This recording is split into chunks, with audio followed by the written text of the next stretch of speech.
Hello, everybody. This is Courtney Starhart, and I'm going live on YouTube today. I would love for you to like and subscribe to this channel because that way, when I go live at rando times like this, you'll be informed. I'm just messing around. I'm actually going to have a schedule. Today, I'm here to talk to you because we have a retreat coming up. This is something that's really near and dear to my heart. I've always dreamed of sharing our culture with the world. We're here in the Southwest in Albuquerque, New Mexico, in what I consider to be one of the most beautiful places in the world.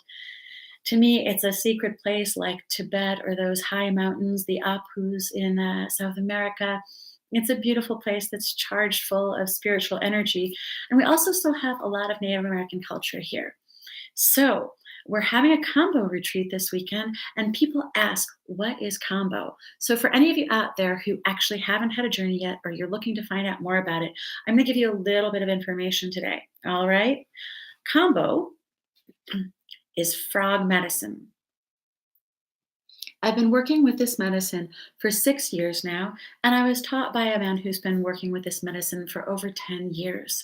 Okay, I've also been trained by a Native American minister, an elder, a spiritual guide, or shaman here in New Mexico, and I'm authorized to run ceremony. We have a beautiful sweat lodge, and we have a wonderful community. So, this is a great place, but if you're not going to go here and you're looking around because you're far away or you want to go to the Amazon, let me give you a little bit of information about what it does and what it feels like.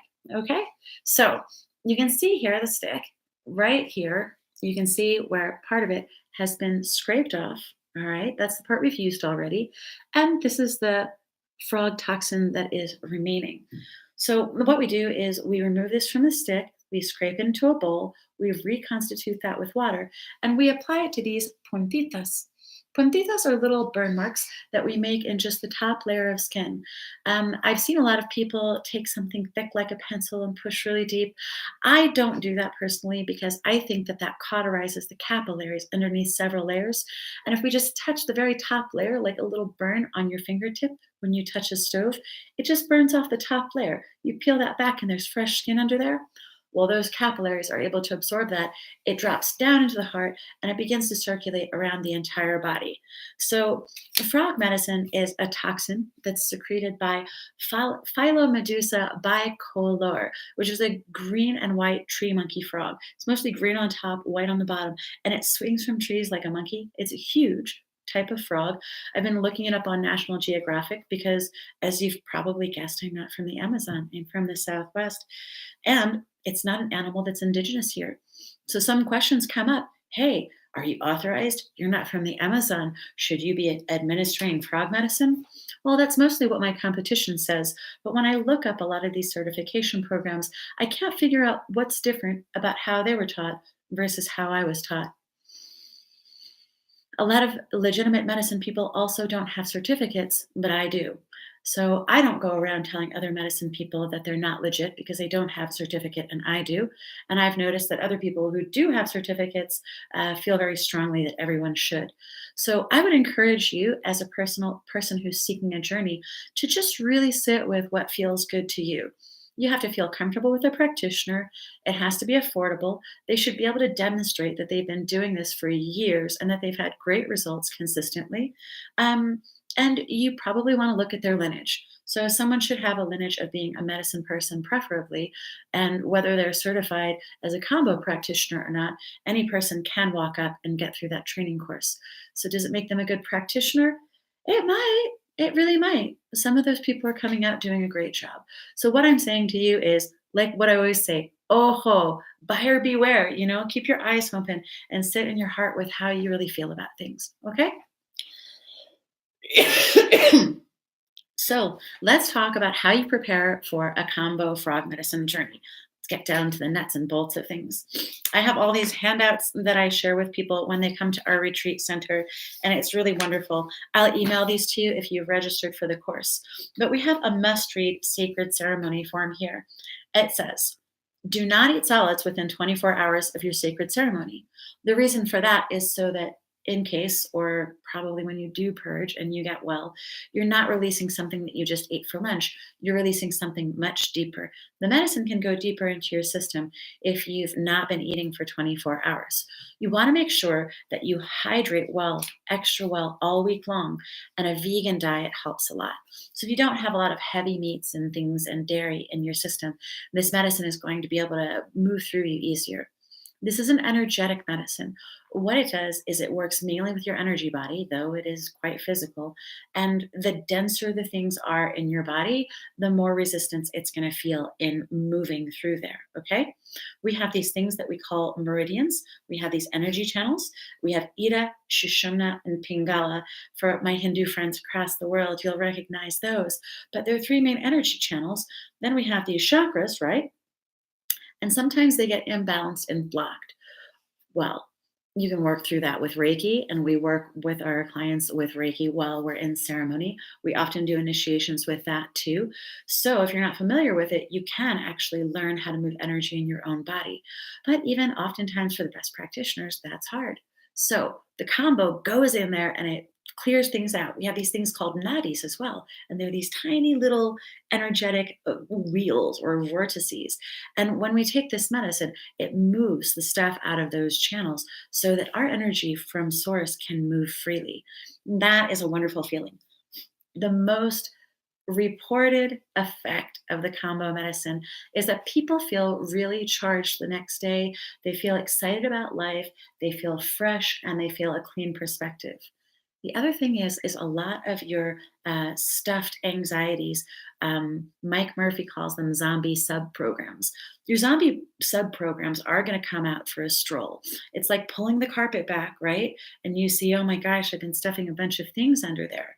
And we all do it because when we have trauma, we're not always able to process it in the moment. We stuff it, or we move it, or we misplace it so that we can keep functioning. The world is a stressful, traumatic place, and most of us in America are not getting what we need. We're getting the exact opposite. So millions of people are looking for consciousness right now, and this is one way that you can find it and enhance it. Another thing that you should do before coming to Kambo, because it's going to help you to purge these things you don't need, then you want to also limit your amount of water 2 to 3 hours before. We don't drink water in this particular Kambo ceremony. I've talked to dozens of practitioners and people who are from the Amazon, and some do it this way, some do it that way.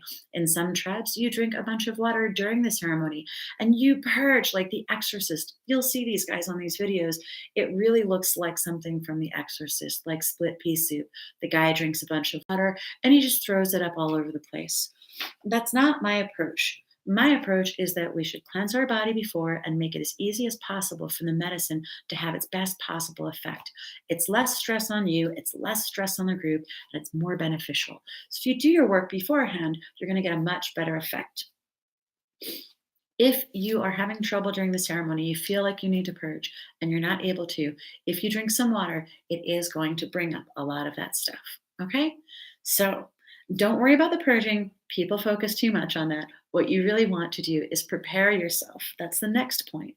Meditate and pray in your way, whatever your intentions are. We like people to have a 3 to 5 word prayer, a very short one. And we put it on these tiny little pieces of paper like this big. And you take that home with you and you staple it into your journal so that on each one of these doses of Kambo, you have a way of remembering what you prayed for. All right? So that comes to the next thing. Bring a journal. If you're coming to a sacred ceremony at our retreat center, you'll have to bring a journal. It's an absolute requirement, as well as a good attitude and a lot of respect and kindness.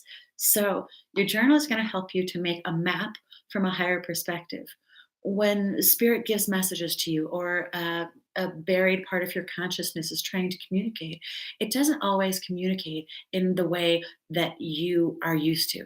So it'll give you hunches and intuitions, synchronicities, dreams. Wild things will happen that are out of place, or you'll just feel a certain special way that you can't quite put words on. So we need you to start to find a way of recording some of this in your journal. That way, when a few months go by and you've had 3 or 4 combos, you may have had some mushrooms, you may have gone to Peru, you may have taken a hike or a vision quest or done a sauna, or who knows what you're going to do. You're going to have a spiritual adventure. Keep track of it. Right now, it might not make the most sense, the things that happen. Sometimes people are asked to move suddenly from one place to another. Sometimes people lose their jobs or their homes. Sometimes people get sick and then they get better again. You never know why things are happening. But it's really important for you to keep this journal so that you can reflect back in the future. And it's like a gift to yourself that keeps on giving. Ah, wow. Here we go. Another important thing is to allow yourself the time for self care. One of the reasons why Americans are getting sick so much, and people in other countries too, is because we're overworking ourselves. We're not getting the rest we need. We're not really recharging ourselves the way we need to. Especially after a ceremony, you're going to want to allow yourself time to really feel good. You know, you're going to need some time for integration. You're going to need some time for self care and rest. So make sure to allow yourself that space and time. All right. Let's see. As far as the preparation, that is the bulk of the points that I need to get across to you. I would like to say also, even though we're not Amazonian frog medicine people, we are Native American medicine people, and we have been trained in special traditions that allow us to create a beautiful space for ceremony. For me, the most important aspect of any type of spiritual journey is a ceremonial, respectful setting.